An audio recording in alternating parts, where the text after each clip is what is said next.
What is up, guys? Steve here with Scotch and Things, and today we're going to talk about 1911s. Expensive versus inexpensive. And again, I'm going to put this out there. I'm not an expert. I've had this gun for about 5 years now and shot at about 2,000 rounds. I've had this gun since, I think I picked it up in October or November, I can't remember, and I'm almost at 500 rounds on it. So haven't been able to shoot much lately. Just had knee surgery. But again, I'm so, even though I've had this gun for a while, I shot it a bunch when I first got it, and then it just sat in the safe. I haven't shot it in over a year. But we're going to talk about, like I said, expensive, non-expensive. $1,500, $400. And is there a difference in quality or, fit and finish? And we all know the Rock Islands are, and sorry, I'm not a 1911 expert.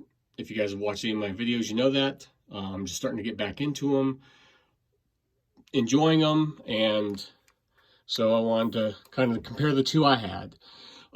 By no means is this the least expensive that you can find, and by no means is this a high dollar custom.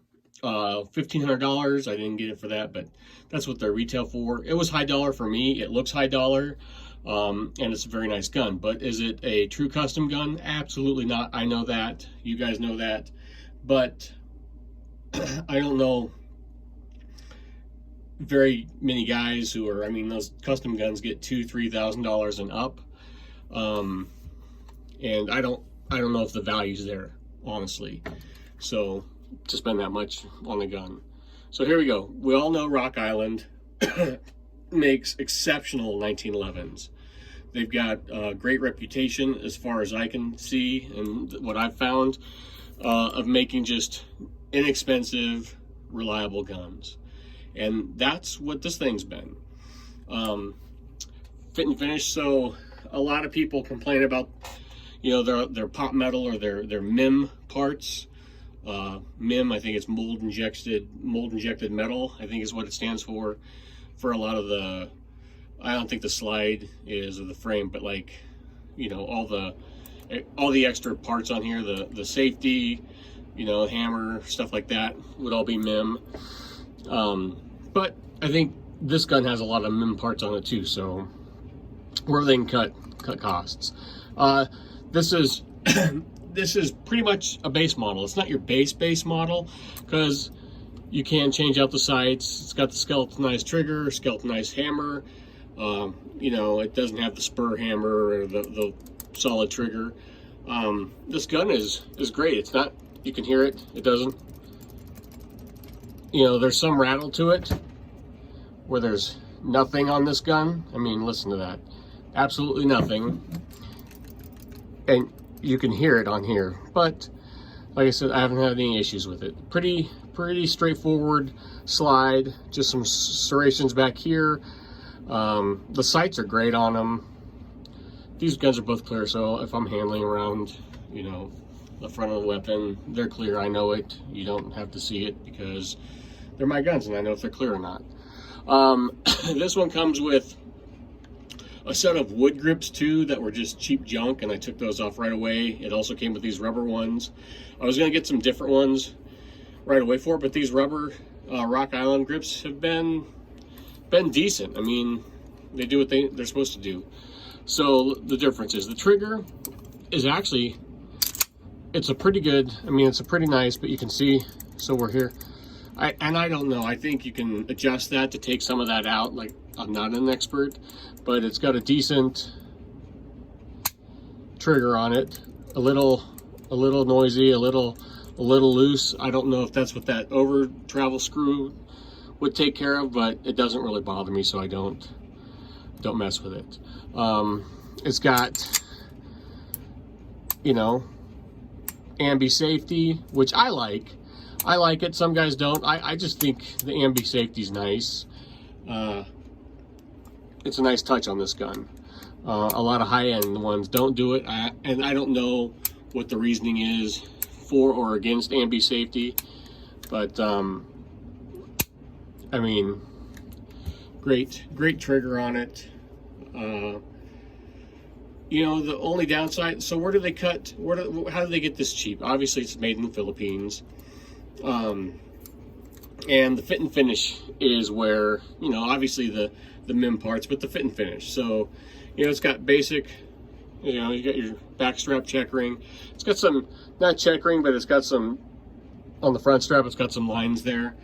But you know, it's just, I think this is Parkerized, but it's nothing fancy, and it just gets nicked up. And this thing's never seen a holster, and it's not bad, but like, again, I've said, I don't shoot it that much. You know, I did put one huge scratch in it right after I got it, and it rubbed on the brass, like a brass button on my jeans, and it did come out after a while. So, you know, it's durable. It's not the best finish in the world, but I mean, you know, it shows some nicks. It starts to rub off here, and you know, just from resting, but it does the job. For 400 bucks, what do you want? All right, this Kimber, quite a bit more expensive, like I said, so $1,500 versus $400. And this is kind of their race gun or Gucci gun, but Kimbers are expensive anyway. You can get their base model for $700 and some dollars. So there's that. Nice G10 grips, ported slide for, or you know, slides, lightning cuts on the slide to help cycle it better. The gold barrel is TIN coated. You know, you get nice aftermarket sights. The trigger, there's no, like I showed you before, there's no slop, there's no noise. The slide is very tight still. The trigger is just super on this. There's no wiggle, there's no play, and it's just crisp. It is just a, listen, I mean, it's just a crisp trigger. There's the reset. You know, did you see that reset, how it sponged back? You're trying to come out the reset and it clicks, but it still comes out. Where this one is just, it's just crisp. Beautiful gun. More, even though this is a production gun, it's more along the lines of a custom in my eyes because it is so unique. But it's a production gun. Both of these are just production guns. One is $1,000 more than the other one. But I think, you know, it's got the Kim Pro finish on it, which so far it looks better. It's held up better. You know, I just think the fit and finish is better. The tolerances are tighter. Is it worth $1,000 more than this gun? That's up to you, and that's up to what kind of shooting. You know, there was nothing wrong with this gun. I saw this, and it just kind of, it called to me, and I had to have it. It's got a little bit more, it's got a, if you guys can see, the mag releases. This one protrudes a little bit. It's like an extended mag release. Got a mag well. You know, this gun is kind of, you know, I want to use it for competition. It's not a true race gun. I know that. It's as close to a 1911 race gun as I'm gonna get. But you get the Kimber name, made in the USA. And not saying the Rock Island name is bad, but it's Kimber. Some people, and with both of these guns, they're very polarizing as with who likes them. There are some guys that say 1911, you know, Rock Island 1911s are junk, they're Philippine guns, and those same guys will also bash on the Kimber, even though it's a USA gun. You know, they'll bash on the Kimber because it's not a Colt, it's not a this or that, it's not a true custom, even though I think it's as close to a custom gun as you're going to get for that price. And that's my opinion, guys. I know there's tons of 1911s out there, and you can spend anywhere from, I've seen them really cheap, but like I said, $400 to $1,500 to $2,000 to $3,000, depending. I think those Ed Browns are $3,000 up, and then the sky's the limit from there. What you want on them, but are they any better than this gun? I don't know. Are they any better than this gun? I don't know. That's for you to decide. This is just me saying I've got two examples here, expensive and cheap, and this one's tighter. It's got tighter tolerances than this one. The trigger feels better to me. Just overall in hand, it feels better. It feels more solid than this gun. But I've shot them both, and they shoot both, you know, they shoot fine. There's not much difference between them, I don't think, while shooting. So there you go. You're spending $1,000 more for a gun that just looks different. I feel they shoot fairly the same for that money. So you're just getting upgrades in appearance. And that's just truly my opinion.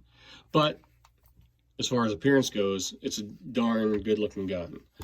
I'm going to keep shooting both of them, and I'll bring back more reports for you guys on how they do and how they hold up, because I really enjoy both of them.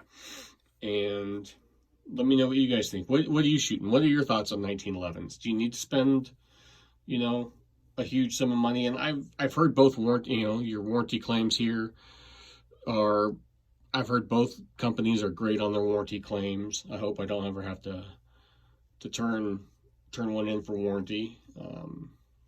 But what are your thoughts on 1911? Should you spend the money and get a Kimber or some other American-made expensive gun, or save the money? You know, lots of guys are going to say, save the money, buy the cheap one, use the money you save on ammo or training. Well, if that's not the case, okay, say money's not an object, which one are you getting? You know, I can buy this gun plus a Glock for what I got into this gun. But for some reason, I've always wanted a Kimber. I had this gun, and like I said, I hadn't shot it in like 2 years. And I saw this and just had to have it. And now it's gotten me rejuvenated and back into shooting 1911s. And while doing that, I still haven't brought this gun out of the safe. I just truly enjoyed shooting that Kimber. But other than, you know, aesthetics, and I know there's a huge differences in how these guns are made, but really shooting them, they shoot pretty much the same. But I mean, just look at for the money, you're getting better detail. I think better detail on the gun. And I don't know, performance-wise, I don't think there's much difference. But in just the quality, which if the quality of the gun doesn't mean that this is a bad gun. This is just a much better put together gun. The fit and finish is better, and I think that's where you're spending the money. Are you going to is there a lot of difference between, say, if I stepped up from this gun to a $3,000 gun? I don't know, and I don't really care. Those $3,000 guns don't, they're kind of plain looking, like I said, like the Ed Browns or whatever. That's just my opinion. That's why this gun might be perfect for some guys. This gun might be perfect for other guys, and then a more expensive gun is perfect for some other dude. I don't see myself ever getting a $3,000 1911, but yeah. So what I'm trying to say is, I think honestly, when you're spending the money, I mean, Rock Island's gotten so good at making 1911s that it doesn't really, and they have different models too. If you want to spend the money, you can spend the money and get a gun that looks pretty much like this one. But if you want to save the money and just get into it, Rock Island isn't a problem. if you want to spend the money and get something like a Kimber or some, you name your brand, because everybody makes them, Sig, Colt, Remington, Springfield, Dan West. I mean, you pick it, they're out there. You can do that. That's what's kind of nice about the 1911 world. There's something for everybody.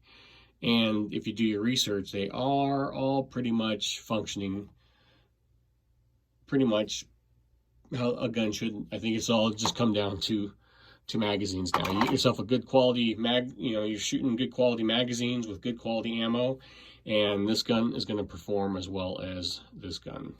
So that's my take. I just kind of wanted to show you the two worlds, expensive, cheap, but they both work how they're supposed to. So that's my opinion, guys. You let me know what you like, and like, share, subscribe, comment down below. Was I dumb to spend the money on this when this works fine? Some might say yes, but I wanted it. So, two great guns. They both do what they're supposed to do, and I've got no issue with either one. Is basically what I'm saying. You guys choose what you like. I know there's a huge following for this gun out here. There's a huge following for Kimbers. That's the nice thing about the gun world. There's something for everybody. So I'm out. I'll talk to you guys later. Like, share, subscribe. Bye.